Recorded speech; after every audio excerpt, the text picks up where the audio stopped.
Hello guys, in today's video I'm going to show you how to make your phone number clickable on WordPress on some page, for example. So what you want to do, so for this video I'm just going to go to pages and you basically choose a page where you want to put your phone. So I'm just going to use this sample page and click edit. Now we are here on the sample page, and for example somewhere at the bottom let's choose a block. So add a block, and you want to actually browse all and search here button. You want to add a button, and for example, let's write down call us, edit a little bit.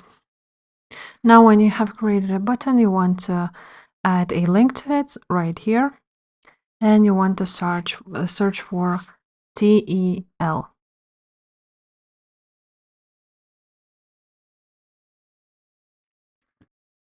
And you want to put TEL and I'm just going to put a random number here, and you're going to do this.